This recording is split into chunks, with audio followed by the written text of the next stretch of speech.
Bom dia, sejamos todos bem-vindos. Vamos começar cantando louvor ao nosso Deus.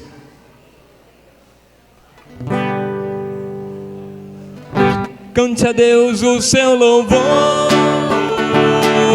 que seja alegre o seu cantar, que grandes coisas Deus tem feito, com gratidão venha clamar. Ressoe o mar e tudo que nele existe, o mundo e seus habitantes. Batam palmas os rios e juntos cantem de alegria aos montes. Cantem sua vitória.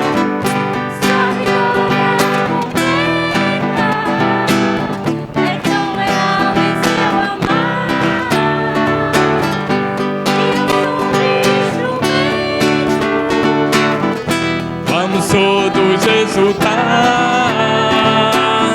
Ressoe o mar e tudo que nele existe, o mundo e seus habitantes. Batam palmas os rios e juntos Cantem de alegria aos montes. Cantem. Deus.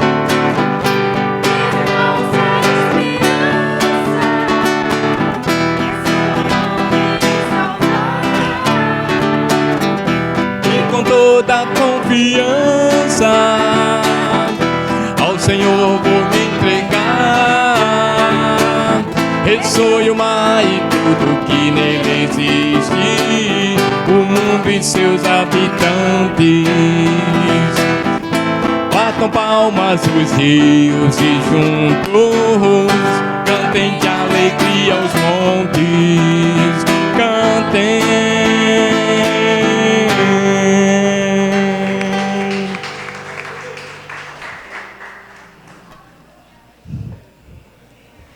Continuemos com essa fé, né?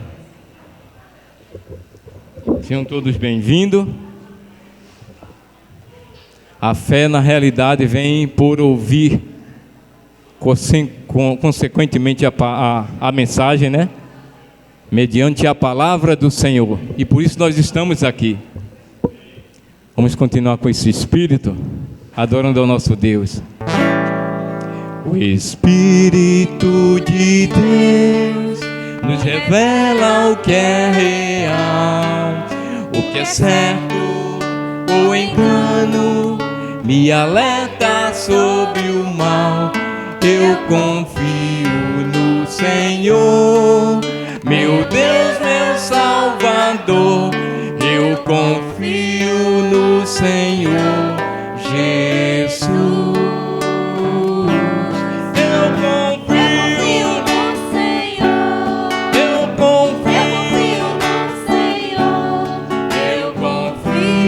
no Senhor.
Unidos vamos cantar e celebrar. Deus nos deu 1000 motivos para o adorar. Unidos vamos cantar e celebrar. Deus nos deu 1000 motivos para o adorar. Vamos cantar ao Senhor uma nova canção. Cantar ao Senhor com muita devoção. Cantar ao Senhor com todo o coração. Soberano é o Senhor, que nos escolheu e derramou seu amor quando Jesus nos deu. Soberano é o Senhor, que nos escolheu e derramou seu amor quando Jesus nos deu. Vamos cantar ao Senhor uma nova canção. Cantar ao Senhor com muita devoção. Cantar ao Senhor com todo o coração. Sua palavra é luz a nos guiar, nos revelando Jesus e como nos salvar. Sua palavra é luz a nos guiar, nos revelando Jesus e como nos salvar. Unidos vamos cantar e celebrar. Deus nos deu 1000 motivos para o adorar. Unidos vamos cantar e celebrar. Deus nos deu 1000 motivos para o adorar.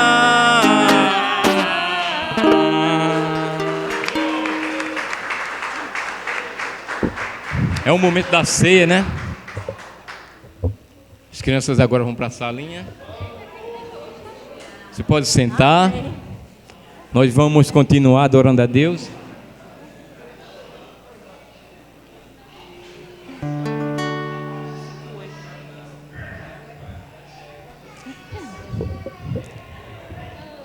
Você pode sentar, você que vai ficar, você pode sentar para nós continuarmos, né? Com o clima do Espírito. Só quem vai sair é quem vai estar com as crianças. Você volta para o seu lugar. Vamos continuar adorando? É mais um momento de pensar, né?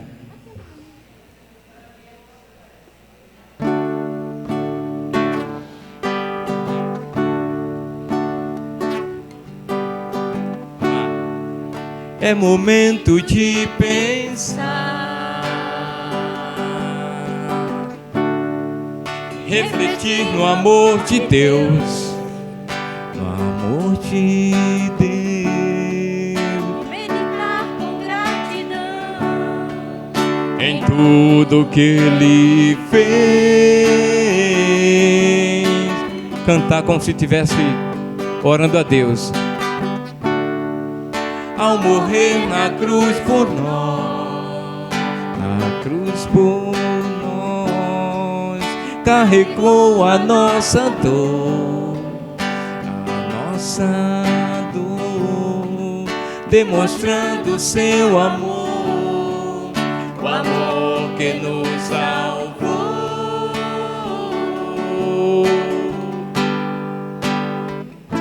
O amor é Jesus.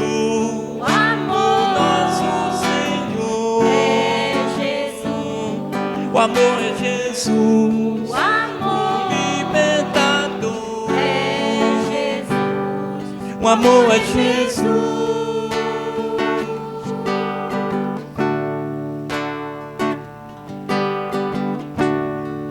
Nos deixou a sua paz, sua paz.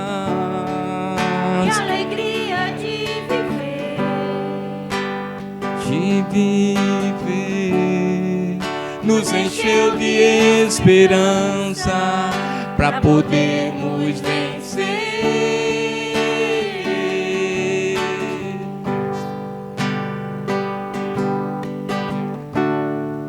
É momento de pensar,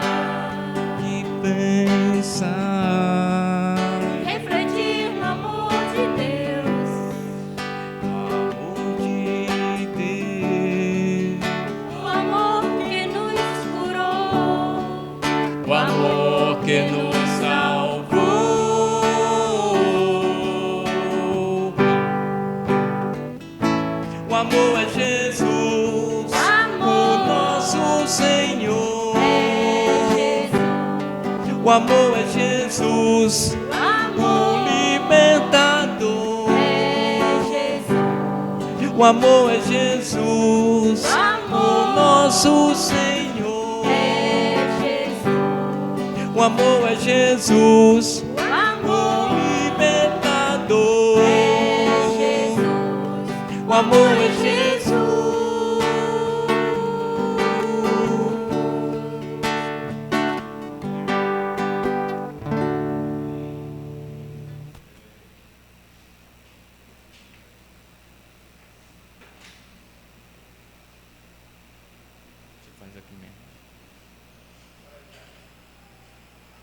Bom dia, igreja. Esse é o momento da Santa Ceia, momento que Jesus deixou para os seus discípulos, para a gente lembrar de Jesus, para a gente ter uma comunhão em espírito. Quero ler com vocês uma escritura lá em Colossenses capítulo 2. Carta aos Colossenses capítulo 2. Vamos ler a partir do versículo 9. Colossenses 2, 9. A gente vai ler até o 15. Pois em Cristo habita corporalmente toda a plenitude da divindade, e por estarem nele, que é o cabeça de todo poder e autoridade, vocês receberam plenitude.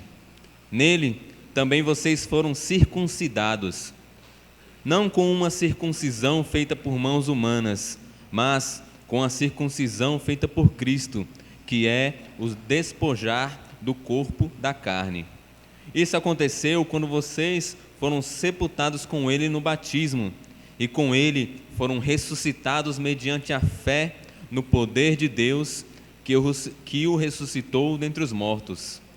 Quando vocês estavam mortos em pecados e na incircuncisão da sua carne, Deus os vivificou com Cristo. Ele nos perdoou todas as transgressões e cancelou a escrita de dívida, que consistia em ordenanças que nos era contrária. Ele a removeu, pregando-a na cruz. E tendo despojado os poderes e autoridades, fez deles um espetáculo público, triunfando sobre eles na cruz. Então aqui a carta de Paulo aos Colossenses vai nos trazer um pouco do que é estar unido com Cristo, né? No versículo 9 diz que em Cristo habita corporalmente toda a plenitude da divindade, e por estarmos unidos com Ele, recebemos também com Cristo plenitude. O que é plenitude? É ausência de necessidade. Temos tudo o que precisamos e ainda mais. E nosso Deus, Ele é esse Deus generoso que nos dá muito além do que precisamos. Ele fala também que a gente foi circuncidado, não com uma circuncisão como era no Antigo Testamento, uma marca feita na carne, mas uma circuncisão feita por Cristo. Para que a gente, isso aconteceu quando? No nosso batismo, quando a gente morreu e fomos ressuscitados para uma nova vida diante de Deus. Quero frisar com vocês o versículo 13. Quando vocês estavam mortos em pecados. Então o pecado, meus irmãos, ele nos mata espiritualmente e fisicamente. Nós morremos, um dia a gente vai morrer por causa do pecado, e o pecado também nos afasta de Deus. E a gente lá morto em pecado, morto espiritualmente, Deus nos vivificou, né? Deus perdoou todas as nossas transgressões. O perdão de Deus, ele é um perdão que é de todas as transgressões, não é só de algumas específicas, não é só das conscientes, mas é das conscientes e das inconscientes, não só do passado, mas do passado, do presente e do futuro. O nosso perdão que temos de Deus é algo, como ele diz, perdoou todas as nossas transgressões. E isso nos enche de gratidão. E também no versículo 14 ele diz que Deus cancelou a escrita de dívida. É como se fosse uma dívida que a gente tem, como se fosse antigamente aquele carnê que estava lá, que você tinha que pagar sempre, ou o prego lá na vendinha, aquele escrito lá, estou devendo, estou com coisa devendo lá. Então a gente estava com no SPC do céu, a gente estava devendo, nosso nome estava lá. E Deus cancelou a nossa dívida. Imagine, você ter toda a sua dívida cancelada, você que tem um financiamento lá, 300 parcelas perdoadas. Você que, como eu, tem umas parcelas no cartão de crédito, fica lá 8 de 10, 5 de 10, fica ansioso para acabar. Quando acaba, eita, acabou uma dívida, que alegria. Deus perdoou a nossa dívida espiritual com Ele. Deus cancelou, Deus nos deu perdão. O que é o perdão? É uma perda grande. Quem perdeu? Deus. Perdeu por amor, por justiça, por nos dar uma nova chance, uma nova vida com Cristo. Como é que Deus perdoou? Ele removeu a nossa dívida pregando-a na cruz. A cruz, antes era um símbolo de tortura, de humilhação. Hoje a cruz é um símbolo do amor de Deus, um símbolo da seriedade do pecado, onde Deus ali, em Cristo, colocou toda a ira. Era para a gente estar lá crucificado. Os pulsos, os pés, o chicote estendido, era para nós estarmos lá. Mas Cristo tomou o nosso lugar nessa cruz. E essa cruz hoje não é mais uma cruz de desprezo ou de tristeza, mas é uma cruz de alegria, de gratidão por tudo que Deus fez por nós. Vamos orar. Deus Todo-Poderoso, Deus, queremos agradecer ao Senhor por o Senhor ter dado Jesus na cruz por nós, pelo nosso perdão, pela nossa reconciliação com o Senhor. O corpo dele esmagado e partido ali era para ser o nosso, mas o Senhor fez dele o sacrifício do perdão dos nossos pecados, e queremos agradecer ao Senhor nesse momento da Santa Ceia, onde partimos o pão que representa o corpo de Cristo e tomamos do cálice que representa o sangue da aliança do Senhor. Queremos muito agradecer ao Senhor porque o Senhor nos perdoou a nossa dívida, os nossos pecados. Podemos viver uma vida leve, uma vida nova com o Senhor.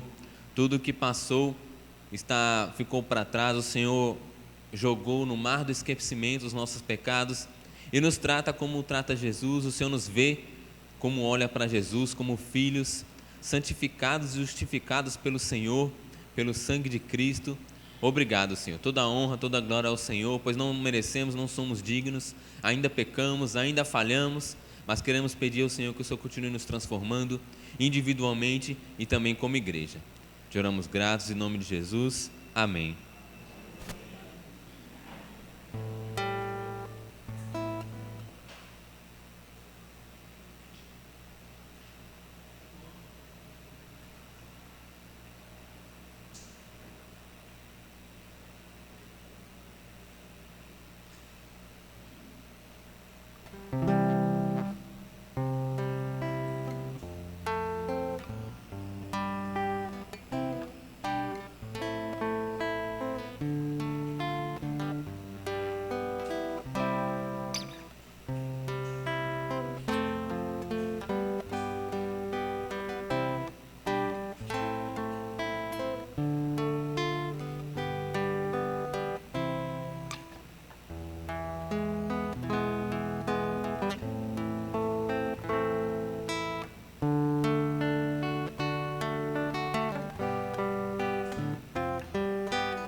Esse é o momento das ofertas e quero ler com vocês no mesmo capítulo, só que o versículo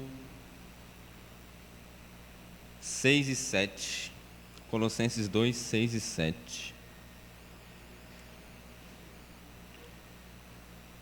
Colossenses capítulo 2, versículos 6 e 7. Portanto, assim como vocês receberam Cristo Jesus, o Senhor, continuem a viver nele, enraizados e edificados nele, firmados na fé, como foram ensinados, transbordando de gratidão. O momento das ofertas é um momento de adoração, é um momento de reverência, é um momento de confiança, mas também o momento das ofertas é um momento de gratidão, que nós expressamos a nossa gratidão a Deus com as nossas ofertas, onde a gente agradece por tudo que Ele tem feito, a nossa saúde, o nosso trabalho, a nossa renda, a nossa casa, a nossa família, tudo que Ele sustenta, e nós, com o nosso dinheiro, com a nossa renda, nós ofertamos e expressamos a nossa gratidão. Para o mundo, para as pessoas que vivem sem Deus, ofertar parece uma loucura, parece um devaneio, parece besteira. Mas para nós que conhecemos e caminhamos com Deus, ofertar é uma honra, ofertar é um privilégio que a gente pode, de alguma forma, expressar com Deus, para Deus e também para as outras pessoas. De alguma forma a gente pode servir a Deus com o nosso dinheiro, com as nossas ofertas, expressar a nossa gratidão por estarmos, como diz a Escritura, firmes, vivendo em Jesus, enraizados, edificados, firmes na fé, assim como fomos ensinados. Vamos orar. Deus Todo-Poderoso, Deus, queremos agradecer ao Senhor por tudo que o Senhor tem feito, sustentado em nossa vida. Tudo que fazemos vem do Senhor. O Senhor sustenta todo o universo, todos os planetas, as galáxias, e também sustenta o nosso corpo, cada órgão, cada célula, cada átomo. O Senhor em tudo é soberano, o Senhor é o Criador de todas as coisas, e o Senhor sustenta todas as outras coisas. Que o Senhor fique com as nossas ofertas, que possa ser algo que te agrade, que o nosso coração possa estar enraizado e edificado no Senhor, que o Senhor possa purificar o nosso coração, para que a gente possa ter uma vida de oferta ao Senhor, como sacrifícios vivos, santos e agradáveis ao Senhor. Te oramos gratos em nome de Jesus. Amém.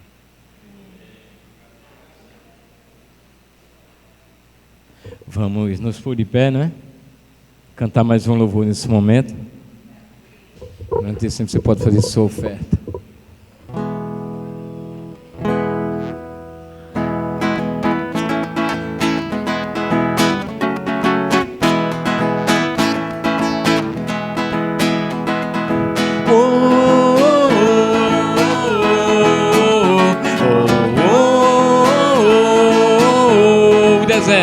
O deserto florescerá, a terra seca fecundará, e quem chorava se alegrará, e o que era morto viverá, no dia em que o Senhor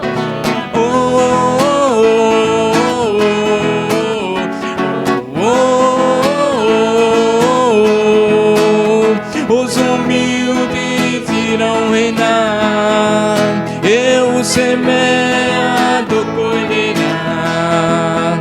Então os surdos ouvirão e até os mudos cantarão quando o Senhor lhes der. Meu Deus, tu tens o poder de transformar nosso ser, que o deserto feito em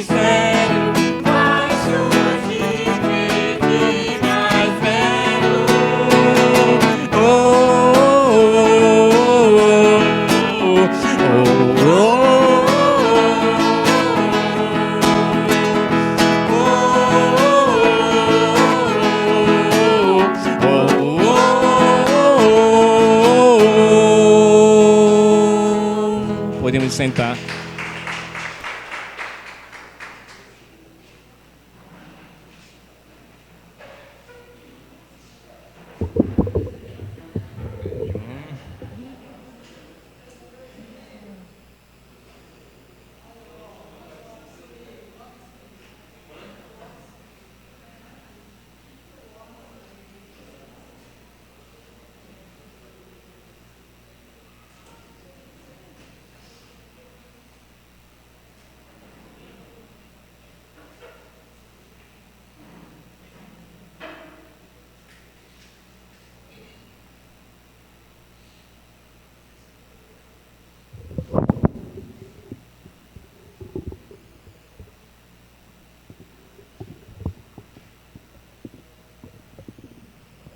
Bom dia. Bom estar aqui com vocês. Estão animados? Ah, que bom, que bom. Os irmãos de Salvador mandam um abraço para todos vocês. Vocês sabem que os irmãos de lá amam muito essa igreja. E sempre que eu venho, eles falam, dá um abraço em cada um. Então eu queria chamar todos a uma oração. Vamos orar. Nosso Deus, obrigado, Pai, por mais esse tempo em comunhão. Poder adorar o Senhor é a razão da nossa vida. Cada dia seja especial participar, Pai, da comunhão a Ti. Encha-nos do Teu Santo Espírito. Dá-nos sempre o desejo de obedecer a Tua palavra. Seguir a Cristo Jesus, que é o único caminho, a verdade e a vida. Oramos ao Senhor gratos, em nome de Jesus. Amém. Amém. Bom, para quem não sabe aqui, os que não vieram ontem, temos o nosso irmão aqui da Venezuela, o Ángel.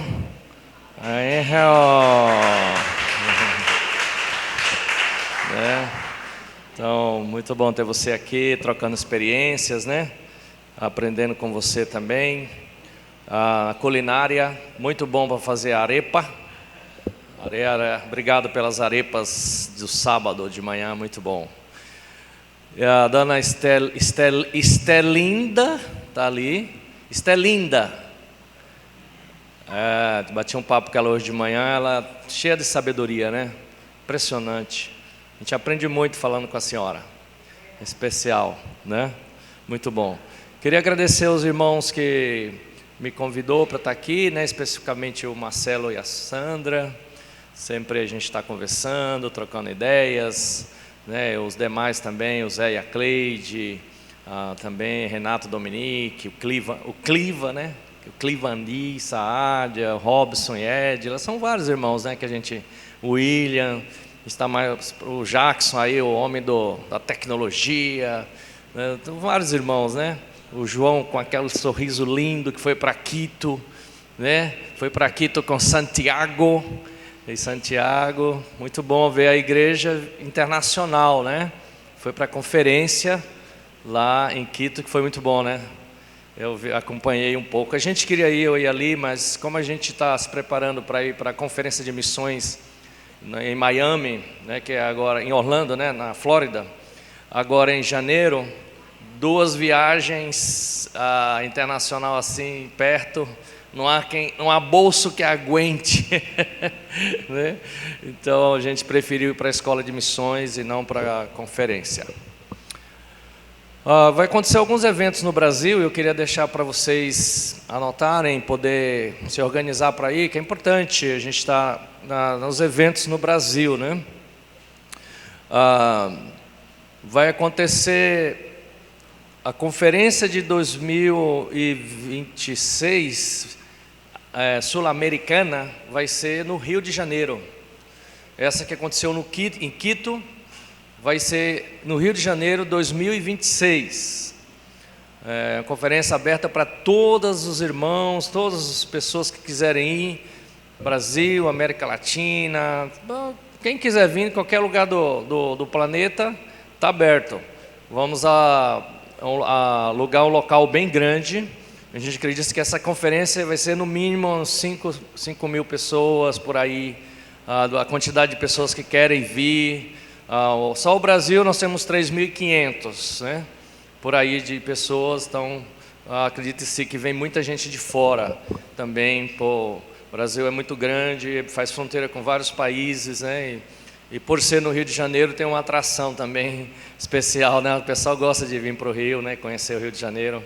Lá da Venezuela vem alguns irmãos para a conferência. Vem, né? Vem sim, tá tranquilo. Também vai acontecer em Salvador um evento chamado Squad. Vai ser primeira semana de julho. O que é o Squad? O Squad é um grupo mundialmente conhecido, onde eles trabalham ensinando e levando o conhecimento contra o racismo, classes sociais, trabalha muito nisso. E vários irmãos, escritores de livros, dos Estados Unidos e também de outros lugares, que estão engajados em levar esse conhecimento contra o racismo, conscientizar a igreja e quem quiser também, vizinhos e parentes e amigos, sobre esse fato que ainda é muito real em nossa sociedade aqui no Brasil, né, o racismo. E aí Salvador vai incendiar esse encontro mundial do Squad, primeira semana de julho. A gente só vai ver o dia certinho. Geralmente são 5 dias que a gente faz esse evento. Primeira semana de julho, porque o pessoal que vem de fora é férias lá nos Estados Unidos, né? Junho, julho.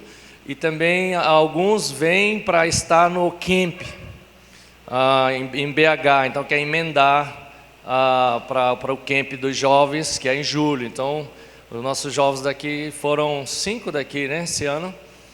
6. Salvador, a gente teve um recorde, mandamos 17. Foi muito bom. A gente está crescendo lá. A primeira vez só foi só a minha filha, Maria Gabriela. E aí, a Maria com 9 anos, ninguém sabia muito bem o que era camp, não estava animado para ir, nem a gente enviou a Maria. A Maria estava sempre animada para as coisas, minha filha. E aí ela foi, ela voltou tão animada que no próximo ano foi 8 com ela. 8 jovens. Aí no outro foram 14, só está aumentando, né? O número de jovens que está indo. E esses jovens chegam animados, eles querem estudar a Bíblia. Tem alguns deles que estão estudando, outros já foram batizados. Ajuda muito o camp. Os nossos jovens anima, né? Uma injeção boa para ajudar. E aí outro evento que a gente vai fazer lá em Salvador, a gente vai fazer um encontro da igreja toda por 5 dias no Hotel Fazenda. Vai ser dias 30 de maio a 2 de junho do ano que vem. Então vai ser ali nas regiões da Estrada do Coco, um lugar chamado Guarajuba, Monte Gordo, né? É bem legal, não é tão longe de Salvador, já é caminho para Recife, né?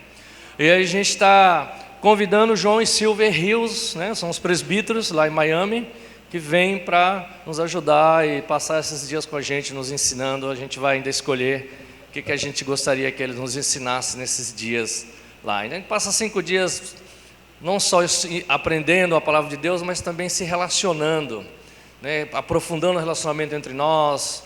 A gente também faz muitas atividades, né, durante essa semana. Os mais jovens fazem esportes mais radicais. Os não tão jovens assim vão jogar bocha, né? Bocha não machuca ninguém, né? A não ser a coluna na hora de pegar a bolinha, né? Que é bem tranquilo, não é assim? Mas se o cara for forte, cheio de energia como o Caio lá, aí sim, aí pode jogar esporte radical, né, Caio? Cadê o Ramon? Tá aí? Hã? Não entendi. Uma vez eu falei isso, a Karina não esquece, né? Igreja Cotonete, a igreja onde só tem idosos, né? A gente precisa inovar, botar jovens também, misturar, né? A mescla do experiente com a energia e a juventude é excelente para uma igreja e qualquer lugar, né? Tem futuro quando nós temos uma igreja com jovens, né? Eu posso dizer isso, que eu fui batizado bem jovem na igreja. Eu me batizei com 21 anos, ia fazer 22.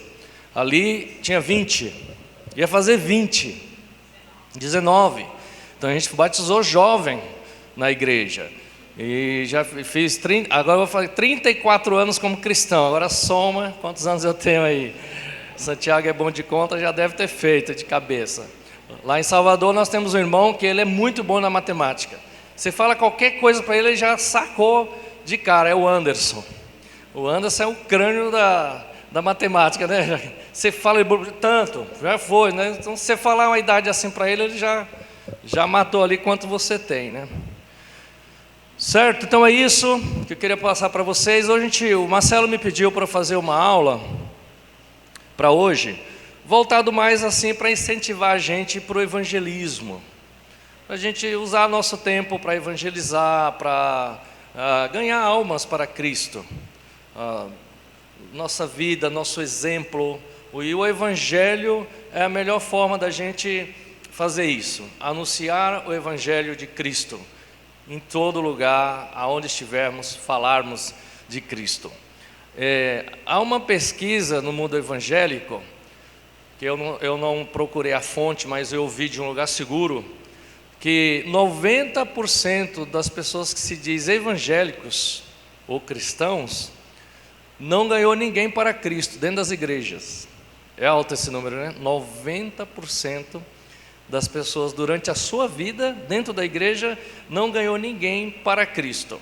Eu não estou falando daquela pessoa que veio só para a igreja, que você convidou, alguém que realmente se converteu, que foi para Cristo e está seguindo a Jesus, né? É um índice bem alto, né? Assim, 90% de pessoas que não ganhou ninguém para Cristo. Bom, Marcos 16, a gente vai começar com Marcos 16. Por favor, acompanhe comigo. Esse mês de novembro é um mês conhecido por um feriado bem famoso. Qual que é?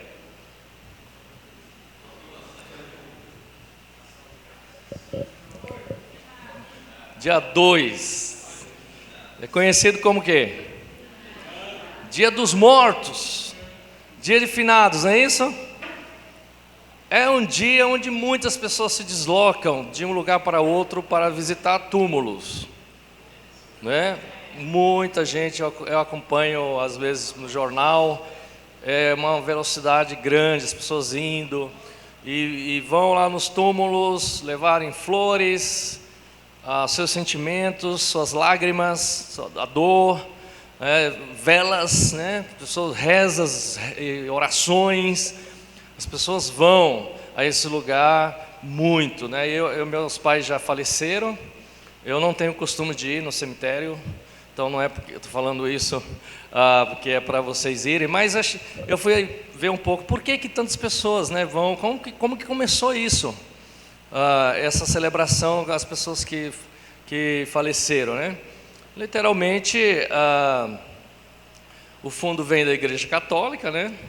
Isso aí. E esse Dia dos Mortos foi instituído por um cara chamado Odilon, que depois se tornou Santo Odilon. Ele é francês, e isso foi por volta de 1030. Ele instituiu, os romanos já faziam isso, né? Tinha essa prática, mas não tinha um dia instituído mesmo. E aí ele achou por bem criar esse dia. Vamos criar o dia onde as pessoas vão chorar aos seus mortos, levar velas, flores, e assim vai até hoje. Chegou no Brasil, né? Na França, tudo que a Europa, Estados Unidos faz, chega no Brasil, né? O Halloween que o diga. Tá bem forte aqui cada vez mais, né? Aqui no Brasil. E aí, qual que é o objetivo desse dia quando o cara criou, né? A fonte que eu vi era uma das fontes seguras. Se tiver outra fonte, depois a gente conversa. Fazer as rezas e as orações, somente os vivos podem fazer isso, para a purificação das almas dos mortos. As almas dos mortos que estão no purgatório recebem misericórdia para entrar no paraíso. E aí? Muita fé acreditar nisso, né? É mais fé acreditar nisso que se tornar um cristão, não é? Mas você vê como as pessoas estão assim, realmente bem abertas para essas coisas que de tempo em tempo vem, fica e as pessoas vão. Eu não estou dizendo que se alguém muito querido da sua família faleceu, e você porventura quer ir lá no local onde foi sepultado, né? E ficar ali um tempo orando a Deus, agradecendo por tudo, não tem problema nenhum. Eu fiz isso, meu irmão em Teresina faleceu, eu não tive oportunidade de estar com ele, que é meu irmão por parte de pai, né? Eu tenho 24 irmãos, para quem não sabe. E essa família minha de parte do meu pai mora em Teresina, que são 7. E um desses faleceu de câncer. Eu fui quando ele estava doente ainda, mas quando ele faleceu eu não fui.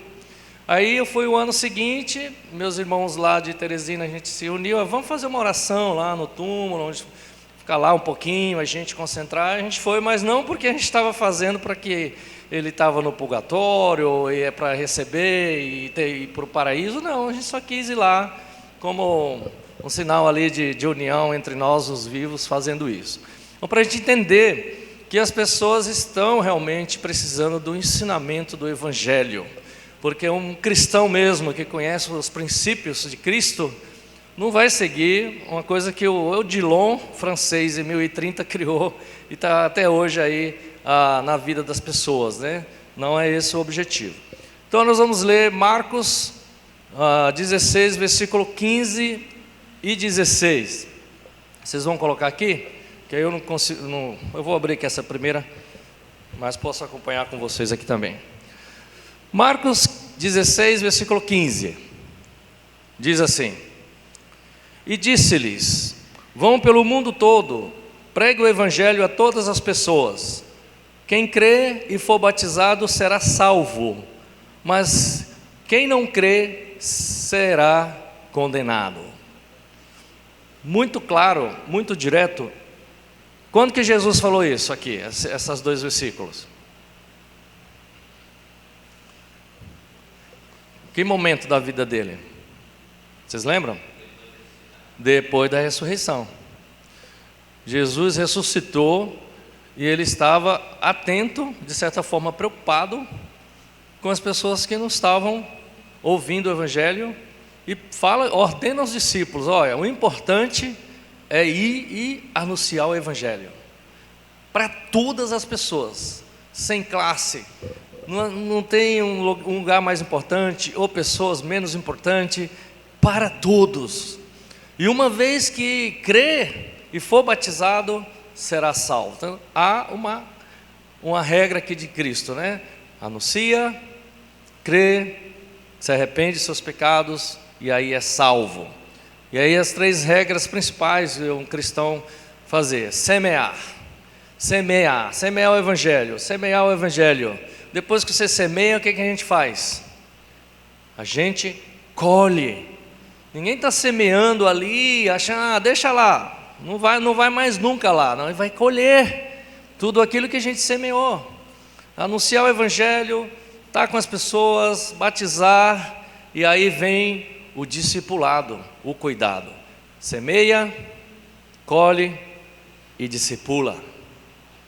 Sem discipulado, dificilmente a gente estaria aqui hoje, um cuidando dos outros, né, juntos. E hoje a gente entende que, quando a igreja era mais nova, eu fui batizado há 34 anos em São Paulo, a igreja era bem novinha lá, tinha 2 anos que tinha chegado lá. Todo mundo precisava de um tipo de discipulado, algo indicado, discipulado intencional, onde um indica o outro, porque todo mundo era jovem, ninguém tinha nem sabia o que era. Você estudava a Bíblia com as pessoas e todo mundo era discipulado. À medida que a gente vai envelhecendo, aí a gente vai tendo mais noção como que a gente precisa ser discipulado. Talvez não precisa mais alguém estar indicando, é fulano, mas não, eu preciso de um discipulado. Eu preciso que fulano, me identifico muito com a maneira, a vida dele, o casamento, a criação dos filhos. Eu preciso disso. Vamos nos ajudar aí, Zé e Cleide? Vamos fazer uma parceria? Né? Vamos, estamos juntos. Aí sim se torna intencional, mas nós 2, nós marcamos o dia, a hora e faz acontecer. Se não deu naquele dia, remarcamos, mas faz acontecer. E são pessoas maduras que fazem isso. Entende a necessidade. Um cristão que se acha maduro, e ele fala, eu não preciso de discipulado porque eu já tenho muito tempo de fé. Esse não é maduro. Maduro é quem entende que precisa de ajuda e ajuda o outro, uns aos outros, né? Que é 1 João 3,16. Quem ama, dá a vida pelos seus irmãos. Fez como Cristo fez, dá a vida, está disposto, né? Para estar com o outro, amar ao outro. Sim, essa camada mais velha na fé, porque aí cada um tem o seu tempo de ser mais velho, né? Porque tem alguns que envelhecem na igreja, mas não amadurecem. Você envelhece fisicamente, mas espiritualmente não amadureceu. É diferente, cada um tem o seu tempo para isso. Então esses que entenderam, que já são mais velhos na fé, estão ali entendendo que precisa, ótimo. Mas vem os mais novos. Os mais novos que estão sendo batizados, estão conhecendo a igreja, precisa sim de um discipulado. Assim, um discipulado até intencional e indicado. Por quê? O novo não conhece muito bem os irmãos na igreja e não tem muita noção do que é o discipulado. Nesse caso, quem estudou a Bíblia com ele, geralmente envolve ali 3, 4, 5 pessoas no estudo da Bíblia. Um desses vai discipular você por algum tempo e depois pode mudar, não tem problema nenhum. E eu conversando com outros pastores de outras igrejas, não da nossa, mas de outras, eles dizem, e eles falam exatamente isso. A pergunta é, por que vocês têm discipulado e a gente não consegue pôr? Eu falo com pastores de igreja batista, presbiteriana, eu tenho contatos, né? A gente se fala por zap quando se encontra. Aqui mesmo eu venho, converso com o Álvaro, né? A gente bate papo, já jantamos junto, ali, amiga da esposa dele. A gente conversa, o Denis, já tivemos com o Denis aqui também, batendo um papo. A gente sempre está falando, né, com outros para ver como é que a gente pode melhorar, né? É unânime em outras igrejas. Eles falam, olha, vocês têm algo que dificilmente a gente consegue fazer. Porque os estudos que vocês fazem são 1 a 1, 2 a 2, 3 a 3 e leva a pessoa até o batismo. Isso é muito bom, porque ali já nasce o discipulado. Ali já nasce a confiança, né? O coração do discipulado. E nas igrejas não é assim. Geralmente a gente faz um grupo coletivo, um estudo coletivo com todo mundo. Não há muita abertura de coração. É um ensino e aí então essa pessoa é batizada. Dificilmente vai adotar-se um discipulado nas igrejas assim. Tá certo. E não vai mudar. Eles falam, isso não vai mudar porque virou raiz, é difícil. Aí muitos falam, vocês estão certinho, continua assim que é o que dá certo. O estudo 1 a 1 é ali onde começa o discipulado, a entrega do coração. E a gente como igreja não podemos perder isso. Os mais velhos hoje têm a liberdade para escolher, o discipulado escolha. Os mais novos têm também, mas por não conhecer e não entender, aceite e ser a indicação. Para a gente poder crescer enraizado em Cristo e unidos uns aos outros, bem forte, unido, um balaio de gato. Não, um balaio de siri. Sabe qual é a diferença de um balaio de siri para um balaio de gato? Bota um balaio de gato e dá um grito. O que acontece com o balaio? Agora põe um balaio de siri e dá um grito. Não sai nenhum. Estão tudo agarrado um no outro. Assim devem ser os cristãos, unidos, em comunhão com Deus e uns com os outros. Discipulado é uma ferramenta, ela não é Jesus. É uma ferramenta que ajuda a gente a crescer no nosso dia a dia. Amém? Então Jesus falou, vão e preguem o evangelho por todos os lugares. Vamos ver se os discípulos fizeram isso. Versículo 20 de Marcos 16. Vamos ver se eles foram obedientes. Então, os discípulos saíram, pregaram por toda parte, e o Senhor cooperava com eles, confirmando-lhes a palavra com os sinais que a acompanhavam. Um ponto importante, a obediência, eles foram, pregaram, né, saíram e pregaram por toda parte, como Jesus falou, por todas as pessoas. Jesus cooperava com ele, estava lá, o Senhor ajudando. Você não está só quando você estiver anunciando a mensagem, evangelizando, porque muitos de nós falam, como é que eu vou evangelizar, convidar uma pessoa para a igreja? Eu não consigo estudar com a pessoa. O Senhor está cooperando. Abra a Bíblia, né? Chame uma pessoa mais madura, quem tem entendimento, estude. Foi assim que a gente aprendeu. Quando eu me tornei cristão com 20, ia fazer 22 anos, eu não sabia. Eu nunca tinha sido de igreja, nem queria ir à igreja. Estar à igreja para mim era perda de tempo. Imagina, com 20 anos na igreja, você vai para a igreja em 85, você queria curtir a vida, né, como o mundo fala. E para a igreja era destruir seu futuro. E aí, se de repente se torna cristão, como que você vai ajudar? Acompanhando os mais velhos, estudando, aprendendo com eles. Hoje você seria capaz de convidar uma pessoa, trazer para a igreja, estudar a Bíblia e levar essa pessoa até o batismo? Alguns não, mas nem os que fazem hoje não faziam, aprendeu a fazer. O Senhor ajudando, o Senhor cooperando, com a ajuda dos irmãos a gente consegue fazer. Amém?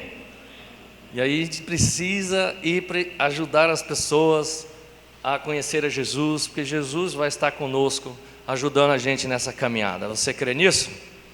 O Senhor coopera nisso. Olha Romanos 1,16. Romanos 1,16. A palavra de Deus diz assim: apóstolo Paulo, não me envergonhe do Evangelho, porque é o poder de Deus para a salvação de todos aqueles que creem, primeiro dos judeus, depois dos gregos. 17. Porque no Evangelho é revelada a justiça de Deus, uma justiça que do princípio ao fim é pela fé, como está escrito: o justo viverá pela fé. Então, meu irmão, o Evangelho é o poder de Deus. Sem Evangelho, não vai ter poder na vida das pessoas. A gente precisa entender, primeiramente, na nossa vida, o Evangelho tem que fazer sentido. E aí, na vida das pessoas, aquilo que você pegou, aprendeu, você repassa. Você passa por meio do quê? Da fé. Você vai estudar a Bíblia e passar o Evangelho para uma pessoa por fé. Você não sabe se ela vai se tornar cristã. Você não sabe se ela foi escolhida ou ele foi escolhido. Mas por fé, você vai fazer. Quando estudaram a Bíblia comigo, com certeza o cara que estudou não tinha certeza se eu ia me tornar um cristão. Como não tem ninguém. Mas Deus tem os seus. E aí nosso trabalho é levar o Evangelho a essas pessoas por meio da fé. A fé vem por ouvir a mensagem, né? Romanos 10,17 fala isso, né? Ouvir a mensagem vem a fé. Muitos de nós não tínhamos fé, passamos a ter fé por causa do Evangelho. Por que temos que fazer isso? Porque Efésios 2, versículo 1, olha o que fala. Efésios 2, versículo 1. Vocês estavam mortos em suas transgressões e pecados, nos quais costumavam viver quando seguiam a presente ordem deste mundo e o príncipe do poder do ar, o espírito que agora está atuando nos que vivem na desobediência. Você percebe aqui que o espírito do poder do ar, né? O príncipe, que é o espírito, está com letra minúscula, então não é o Espírito Santo, né? Está falando aqui de outro espírito, né? Mas o fato é que a gente estava morto em nossas transgressões e pecados. Que morte é essa? Morte espiritual. Fisicamente vivo, como o Jacques falou para a gente aqui, mas espiritualmente mortos.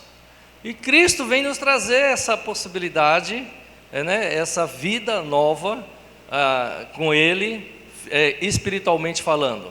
Então, uma pessoa sem Cristo está o quê?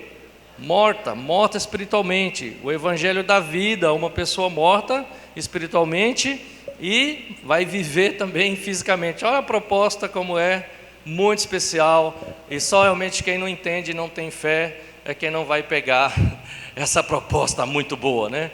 Olha o que Jesus falou em Mateus 8, 22. Mateus 8, 22, Jesus falou o seguinte: mas Jesus lhe disse: siga-me e deixe que os mortos sepultem os seus próprios mortos. Entrando ele no barco, seus discípulos o seguiram. Interessante isso aqui, né? Vocês sabem dessa história, né? O cara falou: eu vou te seguir para qualquer lugar, mas primeiro deixa eu enterrar meu pai. Aí Jesus fala: não, calma aí, deixa os mortos enterrar. Jesus não estava falando aqui de encarnado enterrar encarnado. É capaz que no Espiritismo as pessoas usa sim, alguns versículos da Bíblia, como esse, para iludir os leigos, que é isso aí, a encarnação, né? Mas não é isso que Jesus estava falando. E aí tem todo um contexto por trás que a gente não vai entrar. Por que Jesus falou isso, né? A cultura judaica tinha o costume de enterrar seus mortos, e a cinza e tudo mais. Aí a gente não vai entrar nesse mérito agora, mas o ponto é, Jesus deu prioridade para seguir a Ele, anunciar o Evangelho, estar com Ele, deixar os mortos para seguir a Ele. Os mortos enterrem os seus mortos. Então, vida somente em Cristo Jesus. Vocês concordam? Então você está comigo. Vou dar um exemplo. Fazer uma analogia, sem cometer uma heresia. Amém? Por exemplo, água e peixe. Quem precisa de quem? O peixe precisa da água. O peixe não sobrevive fora da água, a não ser que surja alguma espécie que eu não estou sabendo. As coisas estão mudando muito, né? Mas não sobrevive. Agora, o fato da água dizer para o peixe: água, você não sobrevive sem mim. Ela está sendo arrogante, orgulhosa, ou é uma realidade? É uma realidade. É uma realidade. Hã? Não, a água, eu falei do contrário, né? Ó, a água dizer para o peixe, né? A água dizer para o peixe, isso. Se o peixe é tranquilo, ele vai falar: estamos juntos, concordo com você, é contigo mesmo, não largo você por nada dessa vida, estamos juntos. É um peixe sanguíneo, vamos dizer, onde a gente teve os 4 temperamentos aqui: sanguíneo, fleumático, colérico e melancólico, né? Foi legal. E assim Jesus fala com a gente: sem mim vocês não podem fazer nada. Eu sou a fonte da água a jorrar para a vida eterna. Ele falou para a mulher samaritana. A gente precisa entender isso, irmãos. As pessoas estão mortas sem Cristo. E nós também ficamos mortos se não continuarmos em Cristo, a água viva. Elas precisam disso. E a gente, de certa forma, a gente vai envelhecendo na igreja, a gente vai se acomodando na igreja todo domingo, e tantos afazeres na igreja, e a gente não tira uma parte do nosso tempo para salvar as pessoas, levar o evangelho para elas, anunciar. E algumas pessoas confundem evangelizar pessoas com convidar pessoas para a igreja. Convidar as pessoas ou falar de Cristo, de Deus, do Espírito Santo para as pessoas é uma coisa. Evangelizar é outra. Evangelizar é estudar a Bíblia. Evangelizar é levar a crucificação de Jesus para as pessoas. Inclusive, o Evangelho de Jesus são Mateus, Marcos, Lucas e João. Por isso, evangelizar, levar o cerne da salvação, que é a cruz, crucificação, ressurreição de Jesus. Isso é o que salva a vida das pessoas e dá vida para elas. Amém? Então, bem consciente disso, maduro disso, e fazer de maneira não com pressão, não por medo, fazer por amor às pessoas, saber que elas precisam muito. Deus fez isso por amor. Em João 15, versículo 5, quando o próprio Jesus fala: sem mim vocês não podem fazer nada, ele deixou bem claro isso.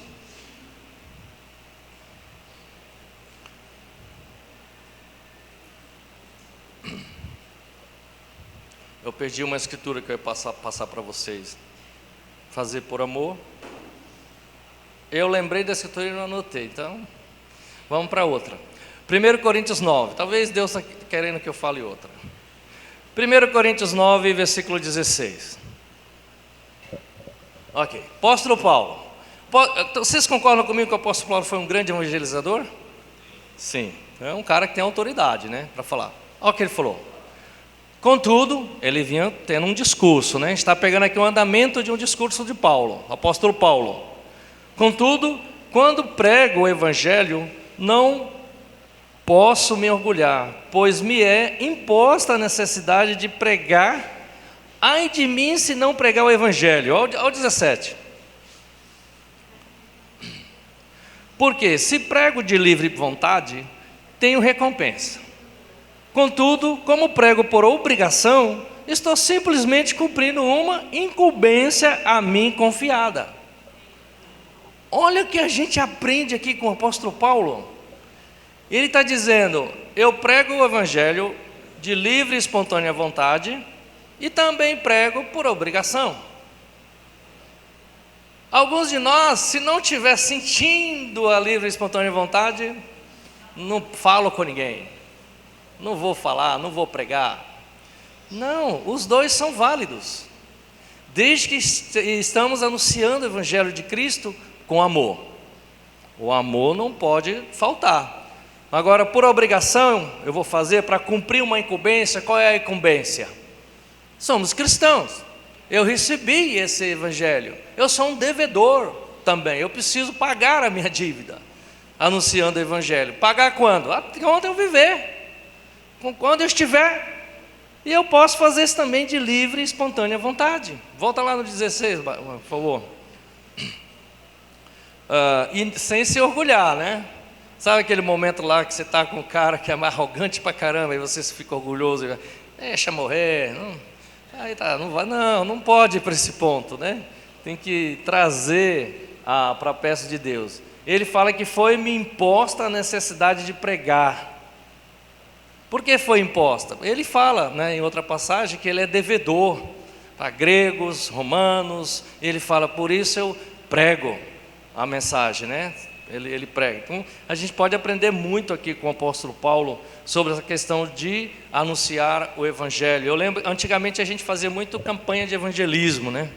Eu lembro lá em São Paulo, como a gente ia para a Avenida Paulista, quase que todo dia, pregar o evangelho, Avenida Faria Lima, a gente ia muito, porque tinha muitos pontes ali de restaurantes, McDonald's, Bob's, metrô, o pessoal descia rápido, a gente marcava tudo ali depois do expediente de trabalho, 7, 8 horas, estava todo mundo na rua evangelizando. Era legal aquele, todo mundo solteiro, ou pouquíssimos casados com filhos, era uma festa fazer isso. E a gente evangelizava, convidava e pegava o telefone, né? Ninguém tinha celular, né? Você andava com uma agendazinha e uma caneta, e convites, muitos convites, né? Com o bolso cheio de convites. E aí, nossa missão era evangelizar e pegar o telefone. Se você evangelizou, falou com alguém de Cristo, convidou e não pegou o telefone, não valeu. Não valeu, porque não tinha como fazer seguimento depois. Ligar para a pessoa, dizer, olha, você vem mesmo, lembra que eu te convidei aí na Avenida Paulista, no lugar tal, eu sou João, você vem domingo aqui na igreja, venha ver, venha assistir. Então fazia um segmento com a pessoa, e muitos vinham, né, porque você ligava. Não era só aquela coisa de, tá bom, então a gente se vê lá, viu? Não pegava nem... Não era assim. Era um negócio mais profundo, mais voltado mesmo a amar e convidar aquela pessoa. De fato, a gente era jovem, quando o Caio nasceu, a gente continuou fazendo isso, empacotava ele todo, era muito frio em São Paulo, naquela época de 90, e deixava só os olhos dele de fora assim, botava num carrinho, e a gente usava ele para evangelizar, porque a gente convidava todo mundo que tinha filho também. Filho nunca foi empecilho para estar na missão de Cristo, nunca. Hoje, fácil, um casal, eu não vou porque é do caso do meu filho, se não tiver doente, precisando de cuidados especiais, não é empecilho, é na verdade uma alegria. Hoje as pessoas estão usando mais os pets para saírem do que seus filhos. Com o pet você pode fazer tudo, com o filho não pode fazer nada.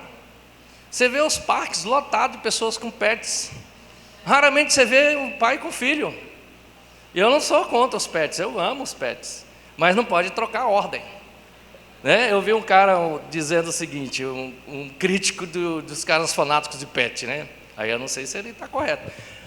As pessoas estão estragando os pets, principalmente os cachorrinhos. E desceu uma lista de coisas. Aí eu falei, caramba, deixa eu ver o que esse cara está falando, né? Quem já se viu? Um pet agora não anda mais, é tudo no colo. Que cachorro não é para andar no colo? O cara estava desesperado, meu. Os bichinhos estão cansados, não aguentam andar 100 metros, que já põe no colo. É para andar, é para andar. Eu falei, rapaz, ele tem uma certa... Porque está assim mesmo, né? Se o pet não está doente, não está nada, para que andar tanto no colo, né? Então o dono imagina que ele está cansado, e às vezes nem está, né? Que tem um monte de coisa e pega e vai falando como se fosse uma criança, né? É o nenenzinho da mamãe. Aí todo mundo vira avó, vira pai, vira amor. Tal. Eu sei que o amor faz isso, né? O amor faz isso, e quando você ama o pet, eu sei que é difícil mesmo. Mas a gente precisa ter um certo cuidado, né? Nós cristãos, a gente não está invertendo amor demais aos pets e amor de menos para com as pessoas, né? Ganhar as pessoas para Cristo, andar com as pessoas, estar com elas. Aí, voltando aqui, pregar o evangelho, livre, espontânea vontade ou de obrigação? Exemplo na Bíblia. Quem pregou o evangelho de livre, espontânea vontade? E quem pregou por obrigação? Jonas. Deus falou para Jonas, vai para a cidade de Nínive, tenho muitas pessoas lá, preciso salvar. O que ele fez? Foi o contrário. Comprou uma passagem, entrou num barco, e você sabe o que aconteceu, né? Aí ele volta, cheio de amor para dar, animado. A cidade percorria 3 dias, percorria em quanto tempo? 1 dia. Arrependam todos vocês, senão vão morrer todos vocês, e um carro volante, acho que foi até de helicóptero, né, anunciando. Todo mundo se arrependeu, quase todo mundo. Os reis vestiram saco de pano, colocaram cinzas na cabeça, que era sinal de arrependimento. Todo mundo se arrependeu. Deus trabalhou por meio dele, ainda fazendo por obrigação. Aí você pega outros exemplos na Bíblia, a mulher samaritana, quando Jesus encontra com ela lá, e fala tudo da vida dela, ela vai para a cidade e fala espontaneamente, sem ninguém dizer nada. E muitos ali, a Bíblia fala, se voltaram para Jesus e foram para Jesus. Então, é importante a gente ter esse coração. Eu vou anunciar o Evangelho, eu vou trazer para a igreja, junto com os meus irmãos. E uma vez que trazer, todos se envolvem. Quando chegar uma pessoa convidada aqui na igreja, é convidado de Zé Ricardo, e olha só de longe, não, é convidado de Jesus. Eu vou lá dar um abraço, como está? Seja bem-vindo, né? Bater um papo. Lembra que era assim com a gente? A gente se sentia super especial quando era convidado na igreja, né? Um monte de gente ia falar com a gente. Rapaz, nunca me senti tão importante, né? E você queria voltar, né? Porque você foi muito bem recebido, e você quer voltar quando você é muito bem recebido, né? Às vezes a pessoa até desconfia, o que esse povo tá querendo comigo aqui, né? Tá demais, né? Não, a gente precisa ser assim, Jesus é assim, trazer as pessoas. O que não pode é a gente trazer uma pessoa e ficar preocupado, aonde eu vou arrumar tempo para estudar a Bíblia com essa pessoa? Aí já acabou por aí. Deus dá o tempo, lembra? Busque o reino de Deus em primeiro lugar, e Ele vai acrescentar as outras coisas. Deus acrescenta o seu dinheiro, o seu carro, a sua casa, o seu alimento. Deus acrescenta. Você põe o reino de Deus com responsabilidade, né? Uma agenda, uma coisa bem feita. Eu vou tirar um dia da semana ou 2 da semana para focar o meu evangelismo, estudar a Bíblia com alguém. Foque um dia por semana. Esse dia ninguém vai tirar. Outro dia eu quero estar no bate-papo bíblico, seja online ou presencial. Os outros é meu dia. Domingo eu vou estar junto com meus irmãos. Organize a sua agenda. Se deixar solto, não vai acontecer. Na velocidade que estão as coisas, não vai acontecer. E antes acontecia, e a gente não tinha nem tanta agilidade. Não tinha um celular para mandar mensagem na hora, e a gente conseguia. Porque que agora a gente tem tecnologia, tem mais velocidade nas coisas, e a gente não tem tempo. Não parece meio maluco? Quanto mais facilita a coisa, mais difícil fica. A gente precisa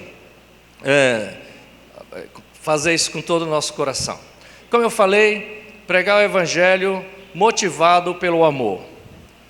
Amor a Deus e amor ao próximo. Por que precisamos evangelizar? Porque eu preciso amar as pessoas. Preciso amar ao próximo. 1 Coríntios 13, 1 a 3. Obrigado. Os convites ficaram prontos, Marcelo? Na outra? O Marcelo pediu para fazer o conselho, né? Pediu para fazer convites para a gente convidar. O apóstolo Paulo. Ainda que eu fale as línguas dos homens e dos anjos, se não tiver amor, serei como o sino que ressoa, ou como o prato que retine. Ainda que eu tenha o dom de profecia, saiba todos os mistérios e todos os conhecimentos e toda uma fé capaz de mover montanhas, se não tiver amor, nada serei. Ainda que eu dê aos pobres tudo o que possuo, entregue o meu corpo para ser queimado, se não tiver amor, nada disso me valerá.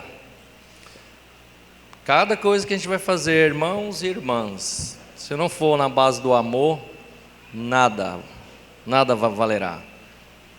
Se vamos ganhar a vida das pessoas, vai ser porque amamos as pessoas. E eu queria dar um conselho para a igreja: ame sua família, foque na família, salvar a família, sempre. Os de fora também, mas família tem algo especial, tem algo ali, tem sangue. Não deixe de convidar, de falar de Deus para as pessoas, convidar para qualquer que seja evento da igreja. Ali batizou a família, parte da família dela, depois de mais de 20 anos como cristã.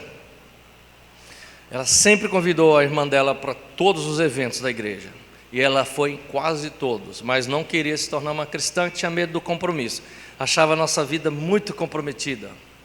E de fato a gente não foi muito inteligente no começo, a gente deixou muito tempo festa de família sem ir, final de ano não estando com ela porque a gente tinha responsabilidade na igreja. Eu não me arrependo, a gente acreditava, a gente tinha que fazer aquilo, mas eles ficavam chateados porque a gente não estava. E isso, ela gostava da igreja, gostava do convívio, como tipo simpatizante da igreja, mas esse compromisso é demais para mim. Eu não me vejo deixando de estar com a minha família para estar num encontro da igreja e tal. E aí quando a gente veio para Salvador, ela veio morar também em Salvador, minha sogra veio morar em Salvador.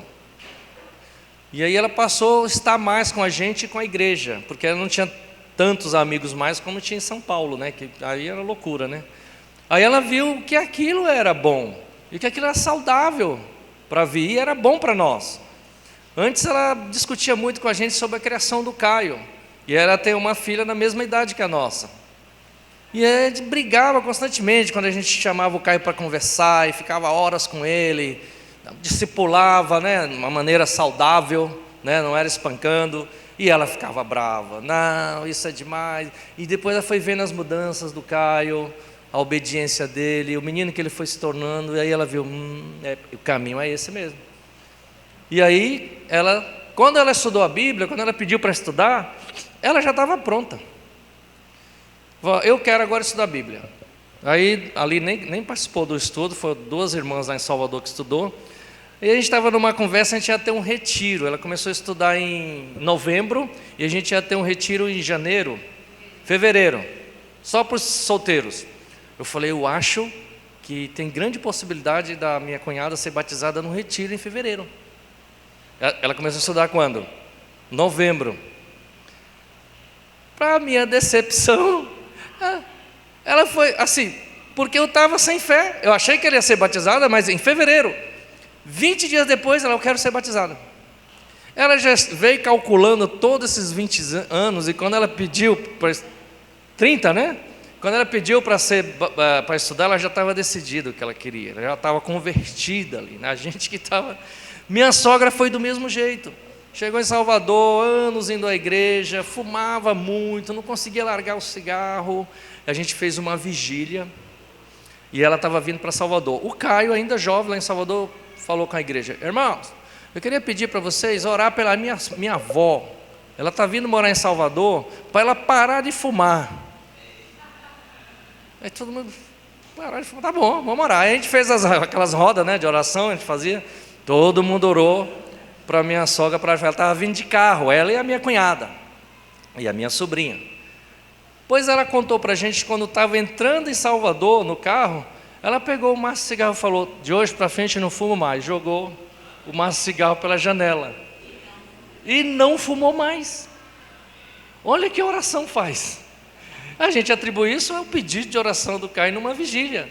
E logo em seguida, meses depois, ela estudou a Bíblia e foi batizada. Deus quer salvar as pessoas, por mais rude, difícil que elas são, Deus quer salvar. E aí a gente vê algumas escrituras na Bíblia, como Lucas 8, por exemplo. Olha o que Jesus falou aqui quando ele curou um homem aqui, ó. Lucas 8, 38. Um homem de quem havia saído os demônios suplicava-lhe que deixasse ir com ele, mas Jesus o mandou embora dizendo: volte para casa e conte o quanto Deus fez a você. Assim o homem se foi e anunciou na cidade inteira o quanto Jesus tinha feito por ele. Qual era a ordem de Jesus para ele? Volte para casa, para sua família.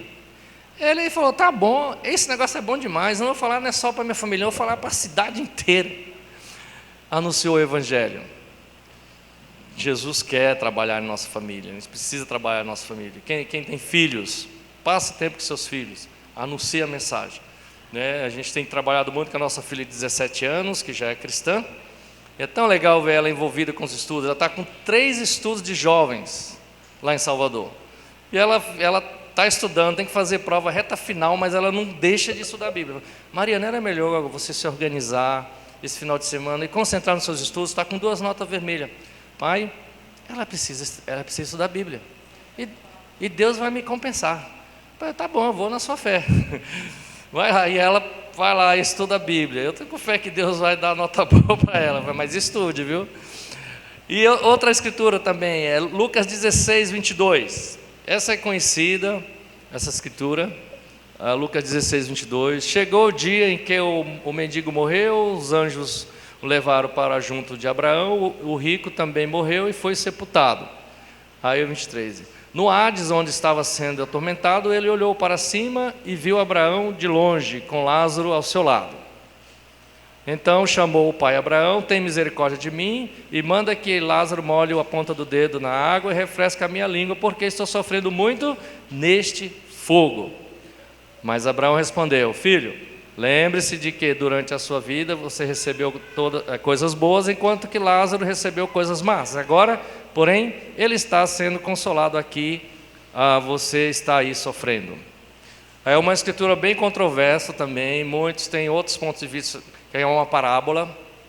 A certo ponto eu concordo que é uma parábola. Aqui não é o inferno, é o vale, né? Um vale onde jogava os corpos, as pessoas que queimavam dia e noite. Lá Jesus estava dando exemplo disso aqui. Então tem muita coisa para a gente trabalhar aí, mas a gente não vai entrar nessa linha, né? Para quem gosta de estudar aí, tudo, a gente não vai entrar nessa linha. O ponto é que Abraão, né, estava ali dizendo que estava sofrendo. Há um sofrimento, há um tormento quem está longe de Deus. Esse é o ponto. Quem está longe de Deus, sua mente está em tormento, está em sofrimento, essa pessoa. E aí você pega e vê o versículo 39, no diálogo final, no 39, 16, 39. 29, desculpa. Abraão respondeu: eles têm Moisés e os profetas que o ouçam. Não vou entrar na escritura toda, mas o ponto é dizer, tem a igreja, tem os discípulos, tem a palavra de Deus, tem o Antigo Testamento, o Novo Testamento. A gente precisa levar para os nossos parentes. Aqui está falando sobre os irmãos dele, né? Lembra? Eu tenho irmãos, preciso que eles venham, que alguém vá lá. Ele falou: não vai ninguém lá, eles precisam ouvir a igreja, precisam ouvir os irmãos, precisam ouvir quem está lá. Então esse é o ponto da gente falar para as pessoas de Cristo, anunciar o Evangelho para todas as pessoas. E olha Tiago 5:20. Tiago 5:20. Lembre-se disto: quem converte um pecador do erro do seu caminho salvará a vida dessa pessoa e fará que muitíssimos pecados sejam perdoados.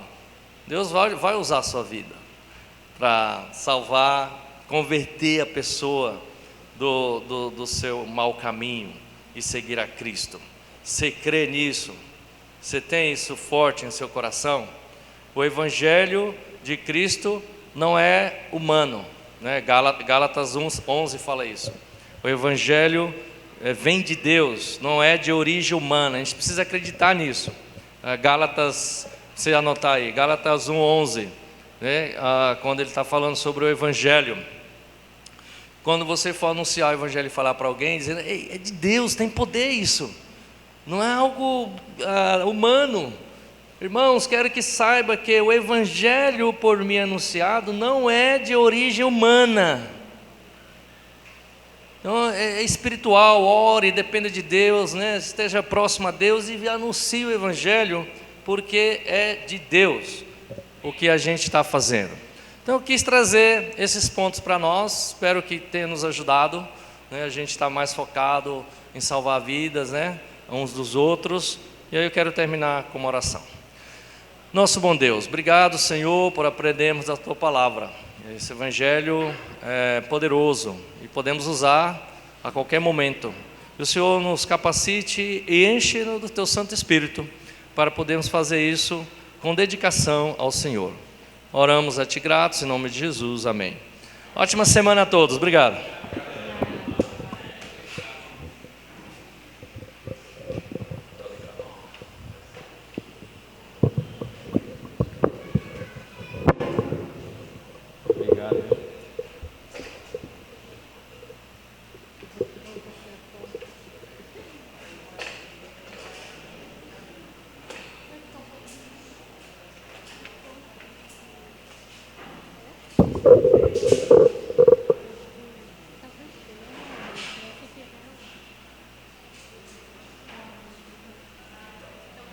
Vamos for de pé? Vamos terminar com mais um louvor.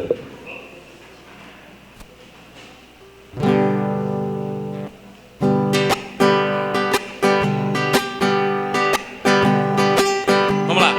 Homens comuns, eu e você, chamados pra amar. Vamos lá.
Homens comuns, eu e chamados para sonhar.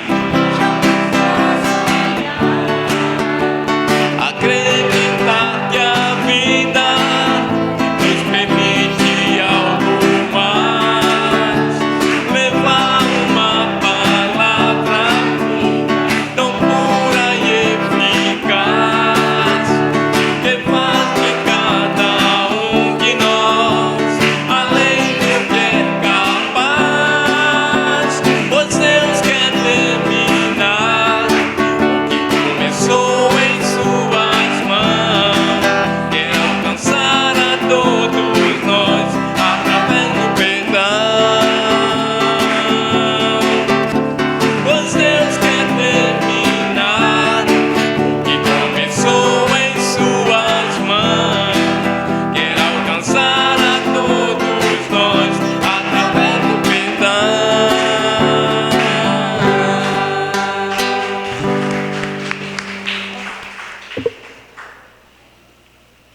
Ô pessoal, só rapidinho, ali me pediu para falar sobre... Alguns irmãos estão perguntando sobre o teste de ontem, que não conseguiram concluir o teste. E Então tá aqui com ela. Se alguém quiser concluir, pode vir aqui perguntar, tirar dúvida. E tudo isso que a gente estudou tirou desse livro. Tá bom? Então, para você pode ter esse livro e fazer também aqueles bem explicativo. É legal que cada um tenha um, que é, se for para casal, o casal cada um tem um, que é bem legal. 8 princípios de um casamento, essenciais de um casamento, só que também pode ser aplicado para quem não é casado. Ok? Obrigado. Marcelo, mais alguma coisa? Ricardo? Mais alguma coisa, Marcelo? Não? Bom convívio. Obrigado.